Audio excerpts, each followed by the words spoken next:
Hey guys, what's up? It's Alec Torelli. Welcome back to an episode of The Hand of the Day, brought to you by Conscious Poker. Sorry if my voice is a little rasp. I went to a Jimmy Eat World and Third Eye Blind concert last night. It was amazing, by the way. Two of my favorite bands from when I was growing up. I guess that dates me a little bit too. Anyway, we're jumping into a Hand of the Day here between Charlie Carrel and Patrik Antonius. For those of you who don't know Charlie, awesome content creator, high stakes pro. He started an awesome charity called Abundance, which he talks about more on his YouTube as well. Doing some really cool things, really cool personality, and very vulnerable. Opens up, shares a lot about his life story. I recommend him. Check out his content. He's awesome. He has some awesome stuff. Also, fantastic poker player. Patrik needs no introduction. Let's jump right into the Hand of the Day.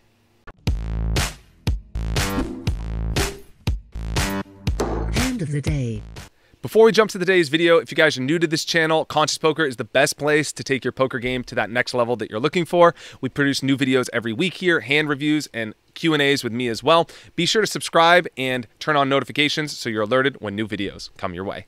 This hand kicks off in the 25K Triton High Roller event. We're playing six-handed here. The blinds are 15K, 30K with a 30K ante, and the action gets folded around to Charlie Carrel in the small blind, who looks down at the 8-4 offsuit.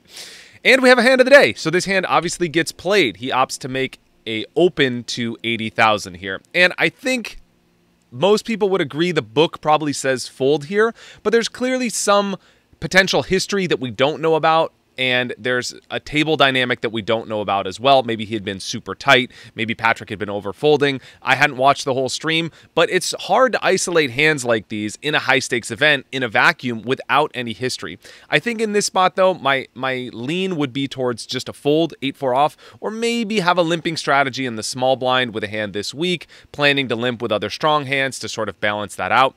That's a pretty good strategy that's adopted amongst the high-stakes community these days as well.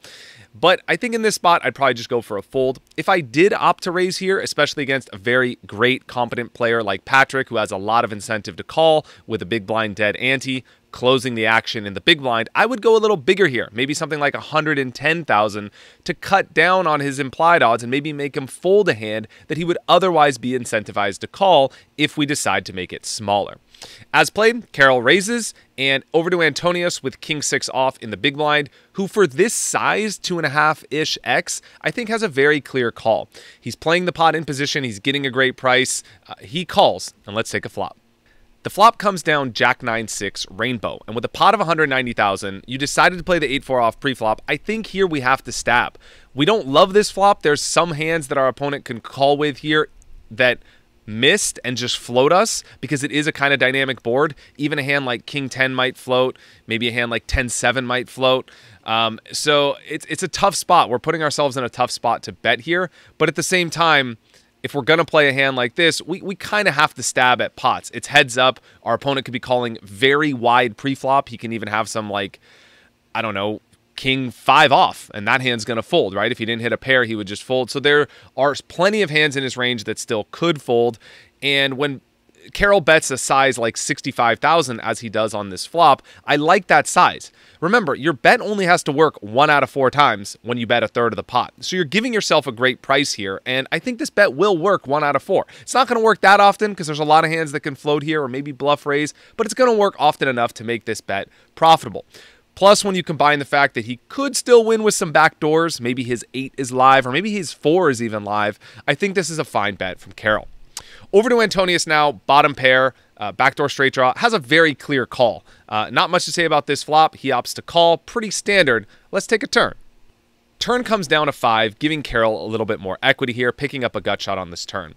You could maybe opt for a bet here in this spot from Carrel when he has arguably the worst hand he can have, and he did pick up more equity. Those are generally good times to consider bluffing, but at the same time, what you have to think about is a lot of the hands that Antonius called the flop with will call the turn again. Any pair, even, you know, a 6, like 6-7, 6-8 picked up more equity. A 9's probably going to peel again. A jack is definitely going to call. Carrel also has no idea where he's at. Does Patrik have a float like king high that's going to fold? Or does Patrik have a jack and he's just going to call him down here? So it's kind of a risky bet without any information, and I'd probably just go check here on the turn and give this one up, even though I'm not really loving it. If you do decide to bet this turn from Carrel, I think we have to be very strategic here about our plan for the hand as well as our sizing. If we do bet this turn, I'd like to see a small bet on the turn, setting this up for a pot-sized river jam on the end. So I think betting something like 80,000 here on the turn and then jamming all in on the river has to be the play. We can't just bet the turn and then shut down on the river. It's just too weak of a play. So we either have to commit and go all in essentially on this hand, or check and shut down at this point. Carrel takes the passive line, which I definitely don't mind, especially against a great player like Antonius. Opts to check.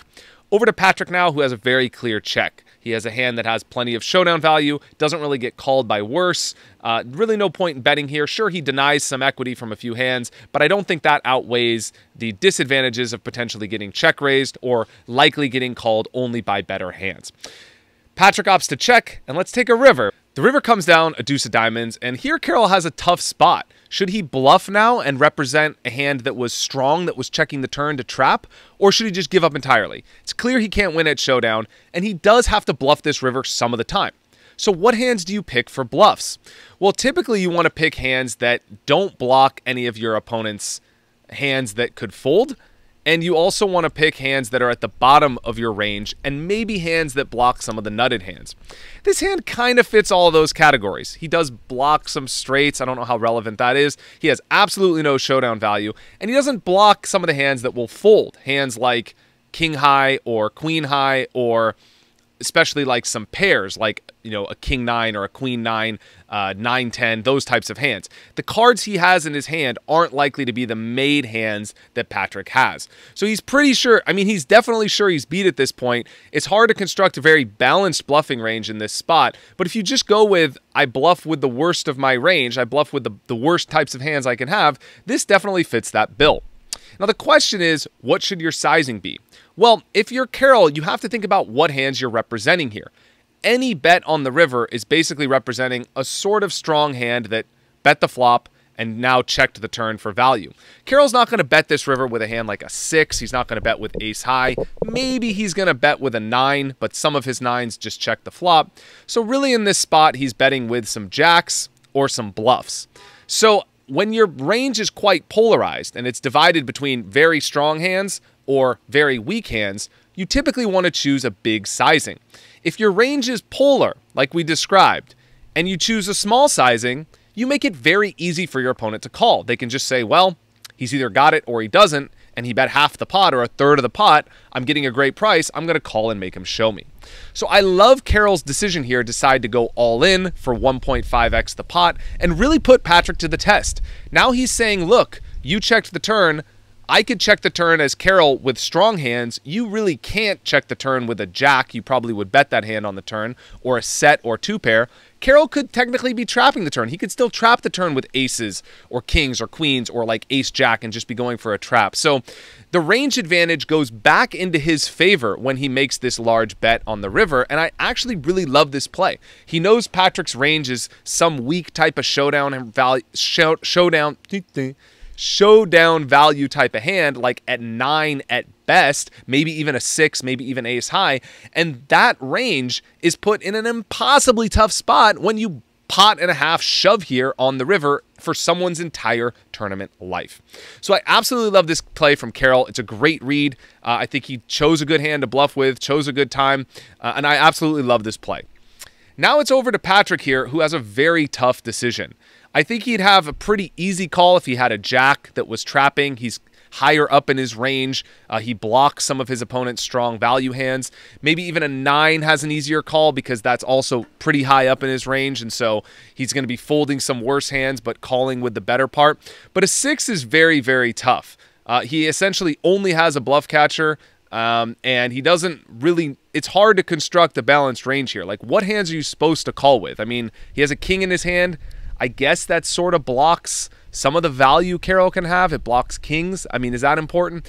Not really. These things are like slicing hairs. So it's a really, really tough spot. You have to really look at your opponent and decide, does this guy have it or not? So here's where the hand gets interesting. Let's replay the tape and take a look at some of Charlie's antics here after he shoves all in. Like a hero call, bust out hand. This is more conventional bet of 150,000. Look at the live tell smiling, looking around. Maybe a little reverse fault, a little reverse tells here. Yeah. It's hard to say, and that's actually the advantage of being very lively at the table, right? Like, he's talking a lot, he's smiling, he's asking like non-standard questions. It's really hard to read into somebody's reaction. Like, who knows what he means when he's laughing? Right. You really don't know. Ooh, he has a suspicious look on him, though.